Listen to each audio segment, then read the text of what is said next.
Alhamdulillahirabbil alamin wa bihi nasta'in wa ala umuri dunya waddin. Amma ba'du, yang terhormat Ibu Risa Nurjana sebagai dosen pengampu dari mata kuliah pengantar ilmu ekonomi. Baik, sebelumnya perkenalkan kami dari kelompok 1 izin memperkenalkan diri. Nama saya Muhammad Afan Fauzan. Perkenalkan, nama saya Ines Rahmayanti. Perkenalkan, nama saya Fira Ayu Selviana. Perkenalkan, nama saya Dwi Agustina. Perkenalkan, nama saya Sipa Maulida.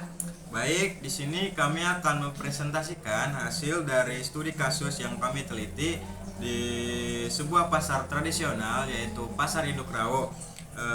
Baik, di sini kami akan menjelaskan mengenai poin-poin yang akan kami jelaskan. Antara lain adalah ada yang namanya latar belakang masalah yang akan dibawakan oleh Saudari Uwi. Kepadanya dipersilakan. Oke, mengenai latar belakang, sehari-hari kita tidak terlepas dari permintaan dan penawaran di mana seorang pembeli akan selalu melakukan permintaan terhadap barang sesuai tingkat kebutuhannya.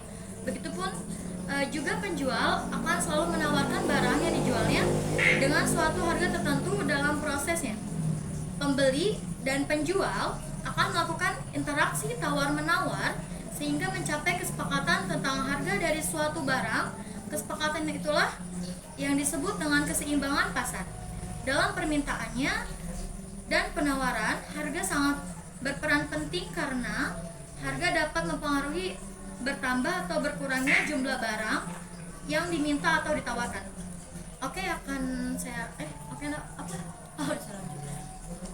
Selanjutnya akan dikembalikan ke moderator. Baik, yang kedua ada yang namanya rumusan masalah yang akan disampaikan oleh Saudari Fira Selviana. Kepadanya kami persilakan. Ya, rumusan masalah. Permasalahan pokok dalam penelitian ini dapat dirumuskan sebagai berikut. Yang pertama, bagaimanakah implementasi pengembangan pasar induk? Dan yang kedua, bagaimanakah implementasi transaksi ekonomi di pasar induk ditinjau dari hukum ekonomi Islam? Dan yang ketiga, bagaimana pengaruh harga terhadap kepuasan pelanggan? Oke, selanjutnya akan dikembalikan ke moderator. Baik, yang ketiga ada yang namanya pembahasan yang akan disampaikan oleh rekan saya yaitu Ines Rahmayanti. Kepadanya kami persilahkan. Untuk pembahasan studi kasus, yaitu pada saat kita melakukan studi kasus untuk mengetahui penawaran dan permintaan di pasar. Pada awalnya kita bertanya kepada produsen atau penjual harga dan kuantitas barang pada hari biasa untuk omset bisa mencapai 100 juta per hari. Adapun permintaan banyak diminta oleh konsumen adalah sayur-sayuran. Adapun yang banyak diminati yaitu antara lain cabai, tomat, dan lain-lain. Adapun penawaran harga cabai bisa mencapai 100.000 per kilogram. Untuk tomat per kilonya bisa mencapai 10.000, bawang merah 24.000 per kilo, dan lain-lain. Adapun permintaan yang kurang diminati antara lain kol, tomat jus, kentang. Adapun penawaran harganya yang sangat tinggi karena harga kol ungu itu bisa mencapai 50.000 per kilo. Untuk selanjutnya saya kembalikan lagi ke moderator.